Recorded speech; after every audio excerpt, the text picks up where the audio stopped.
So let's finish that page content by adding the footer content. And for this, in the index.html file, I'll scroll here to my footer. And now in that footer, I want to have two pieces of content. I want to have another anchor tag, another link, which will look like a button, but which technically will still be a link. And I'll have a paragraph with some text.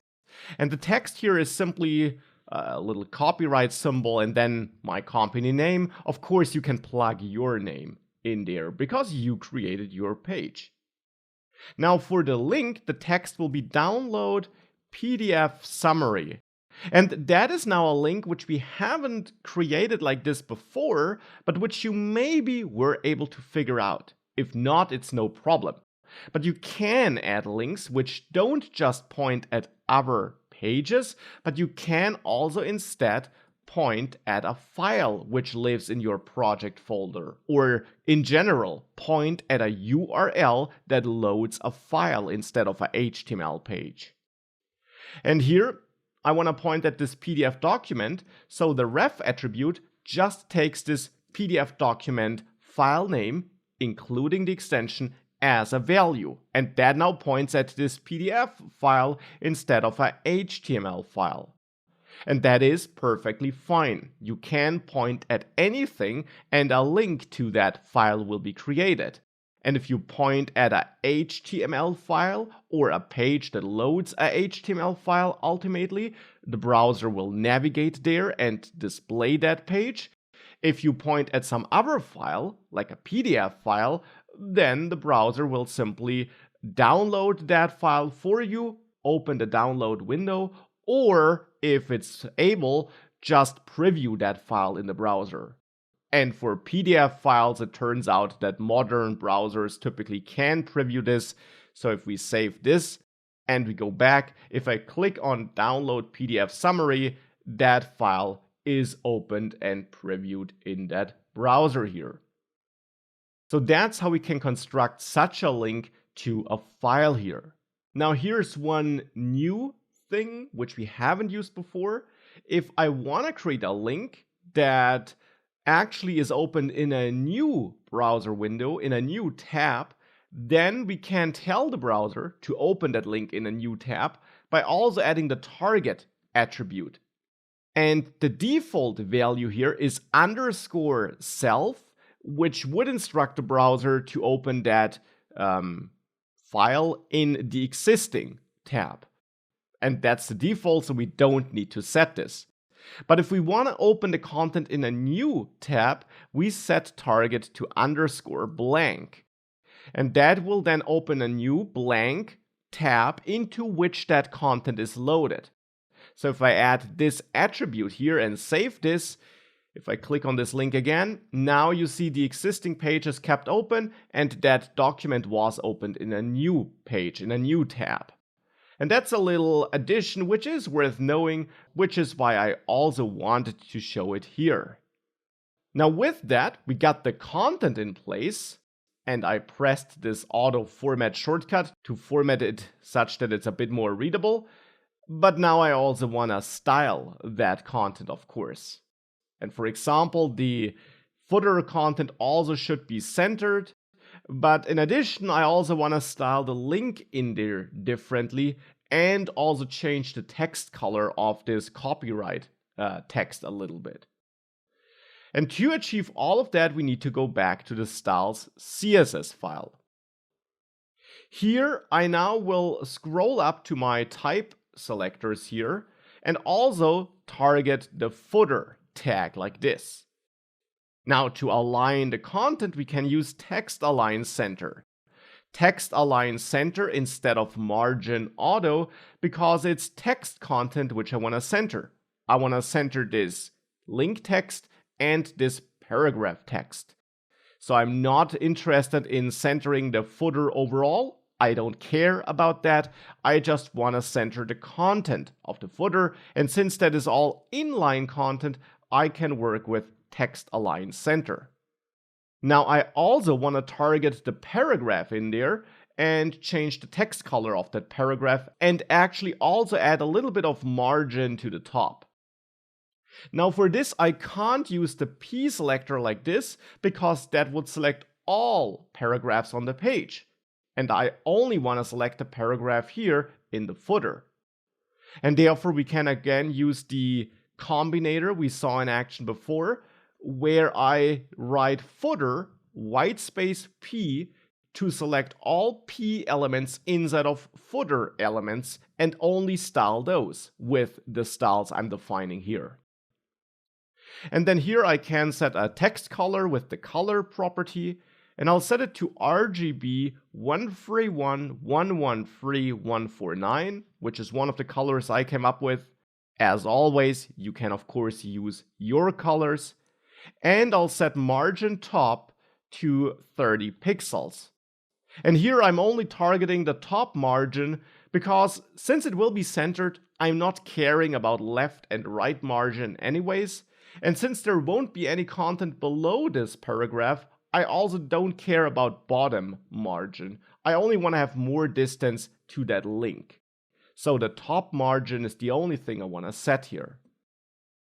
With that, if that's all saved, it's centered, we have that changed color, and we have more spacing between the link and the text. Now, if you want to be able to see this a bit better, if you want to have more room to scroll down, you can of course also give this a margin to the bottom or give the overall footer a margin to the bottom, doesn't really matter here, of 100 pixels maybe, and by doing that I can scroll down a bit further, these extra 100 pixels. Okay, so now we got that. Now let's work on the link styling. And I want to style this link such that it looks a bit more like a button.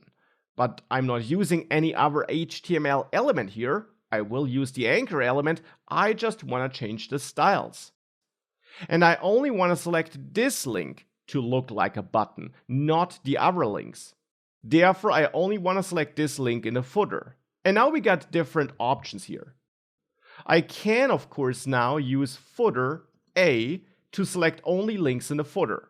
And that would work here and it would be perfectly fine. I could also give this anchor tag a class of btn maybe, or button, whatever you want, and then give this class a certain look.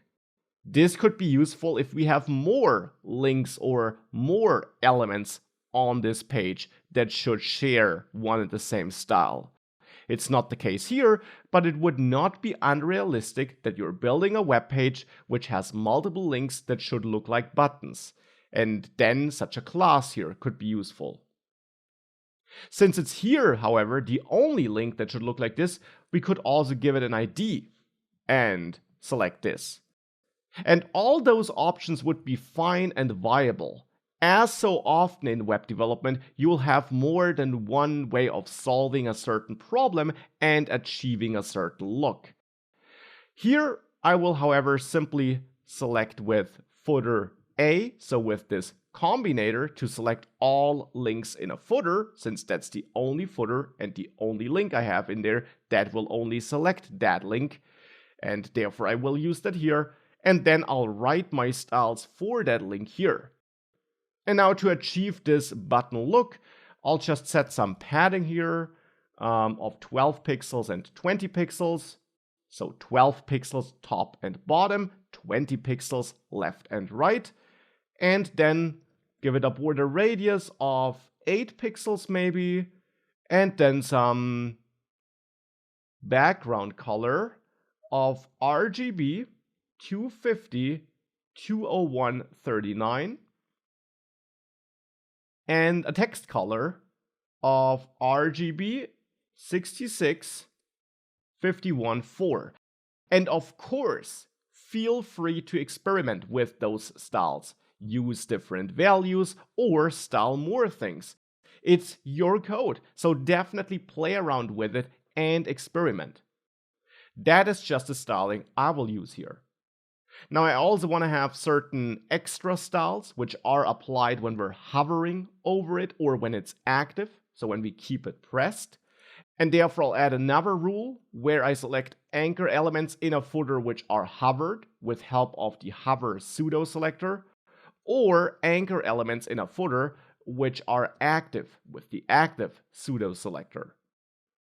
And here I just want to change the background color and change it to RGB 255.186.58. With all that, if we save this, now I got this button look and this hover effect here. And if we inspect this button, we also again see inheritance and specificity in action. So just to refresh this again, I will show it again here.